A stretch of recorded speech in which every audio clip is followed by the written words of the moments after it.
Hi everybody, this is Paula. Dito sa Trip Expert, we build your business the smart way.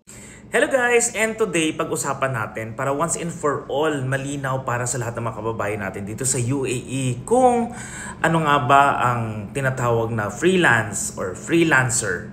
Sino yung masasabi nating totoong freelancer? Sino yung masasabi nating mali yung pagtawag nila sa sarili nilang freelancers? Okay. Una sa lahat, sa mga viewers po natin, I wanted you to delete yung mga knowledge nyo before. Kasi nga po, iba-iba ang nagiging meaning and identification ng ilan sa mga kababayan natin pagdating sa freelance or freelancer visa at marami pang iba. Okay, una, pag-usapan muna natin yung word na freelance. So kapag freelancer ka po, it means hindi ka po employed. Okay, kapag freelancer ka, it means you are on your own doing your business or offering your services. Okay? Again, ulitin natin, ang freelancer po ay hindi po sila empleyado. They are not working full-time sa isang company. Kasi po, kung nagtatrabaho ka sa isang company, ang tawag po sa iyo ay employee. Okay? Pero if you are doing it on your own, offering your services, 'di ba? Kung ano man 'yan, is either yung skills na meron ka, photographer, tutor, cleaner, whatever. Kung ano man yung services na ino-offer mo sa client mo without boss, ang tawag po doon ay freelancer. Okay? Pero, if you are working or yung visa mo po under one company, it means po empleyado ka. Kaya naman, if you are employment visa holder at nag-o-offer ka ng services mo, mali yun. Okay, that's fraud. Kasi po kung employment visa ka, dapat you're supposed to be working in that company only. Okay? Now, go back doon sa freelancer or sa pagiging freelancing ng mga ginagawa ng mga OFW. Okay. If you wanted po na maging freelancer, dapat po, number one dapat nga wala kang boss, right? And for you to don't have a boss, para wala kang amo dito sa abroad, kailangan may sarili kang freelance na documents, di ba, na legal. So, paano yon? Number one po, dalawa kasi ang nagbibigay ng business license dito sa UAE. Meron tayong tinatawag na mga mainland business license, wherein required po na may actual business ka talaga. May office ka, may location. Diba? Yan yung mga actual business, yung mga nakikita mo sa labas. Meron kasing isang option na free zone business license wherein virtual office. So it means hindi mo kailangan ng may actual na opisina ka or physical store. Diba? So yun yung kaibahan nun. Now, kaya patok na patok sa mga gusto maging freelancer ang kumuha ng business license nila under free zone. Kasi po, virtual office lang. Hindi kailangan ng actual na shop. Okay. Ngayon, in short po, since you are owner, di ba, or co-owner of a free zone business license, which is virtual office lang, wala kang actual na opisina, it means po ay business owner ka. You are the boss. Di ba? So, ikaw na yung boss. Wala kang amo. Wala kang employer. Hindi ka employee. Now po, ang isang free zone business license, meron pong tinatawag na business activities. So dito po sa business activities, ito yung magsasabi kung saan mo pwede legal na magagamit ang iyong free zone business license. Example po natin. Diba kapag meron kang business license ng isang bake shop, dapat ang tinitinda mo ay bread. Diba? Hindi ho po pwede na meron kang bake shop license tapos kung ano-ano yung mga binibenta mo. Na magtinda ka ng sasakyan, mag-offer ka ng mga tours, syempre illegal na siya kasi hindi siya correct. Okay? So now, ang isang free zone business license po kasi, you are allowed up to 10 business activities. So dito po sa business activities, dito nyo ilalagay lahat ng ginagawa nyo, ino-offer yung services. Yung ginagawa mong side hustle, sideline, part-time, dito mo siya ilalagay. Now that you have the free zone license, which is naka-virtual office na wala kang aktual na opisina, may legit po yan, okay? Kahit may checking, legit po yan na meron kang business. Okay, it's a free zone business license. And then yung business activities na nandito, yan na po yung pwede mong i-offer. Kasi yan yung naaprubahan na business activities mo.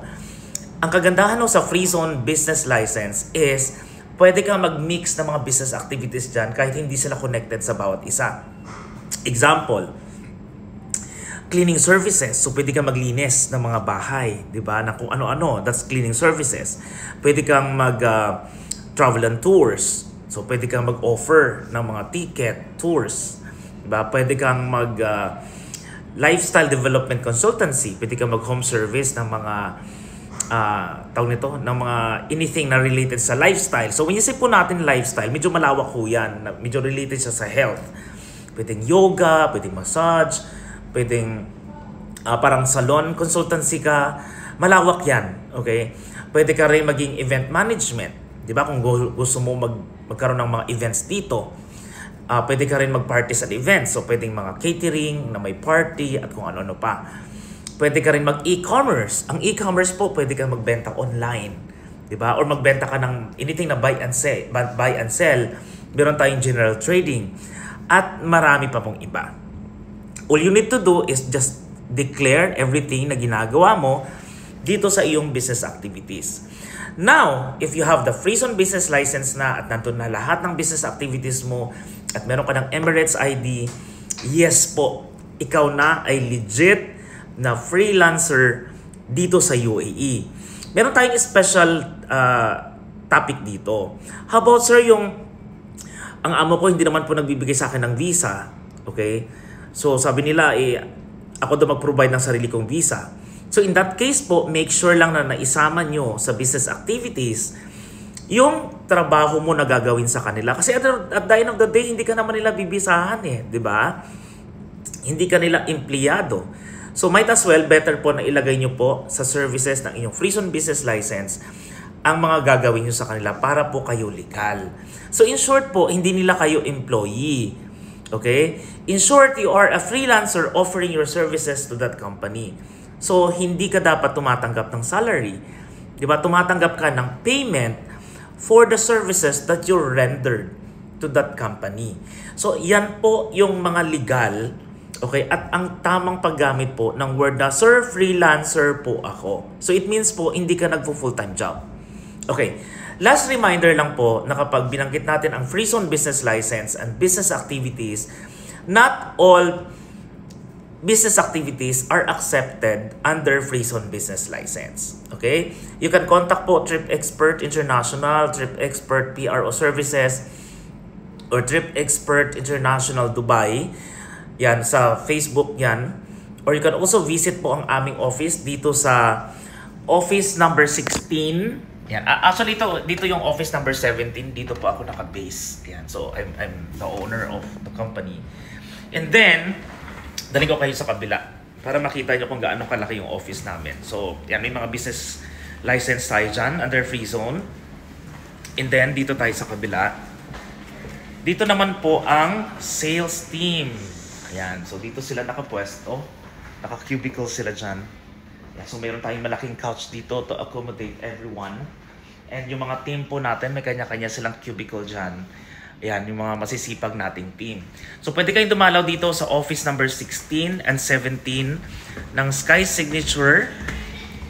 Punta lang po kayo sa first floor ng Riga Business Center. Hanapin nyo po ang Sky Signature at itanong nyo po sa receptionist doon kung saan po ang office ng Trip Expert International. And we will be here offering guys free consultation sa lahat. Ayaw namin yung magbayad kayo agad, please. Kasi we have to consider kasi na you have to totally understand ano itong freelance na tinatawag natin ngayon na self-sponsored visa. So if you are self-sponsored visa holder, it means po nasa kategory ka talaga ng freelancer. Okay, yun yung totoo.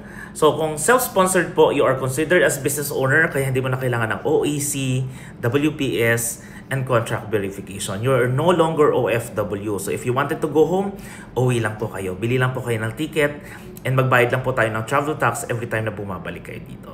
Kaya to everyone, please guys, message me sa WhatsApp, nasa bio ko po. Bye guys, thank you. And Good morning. Punta kayo dito ha.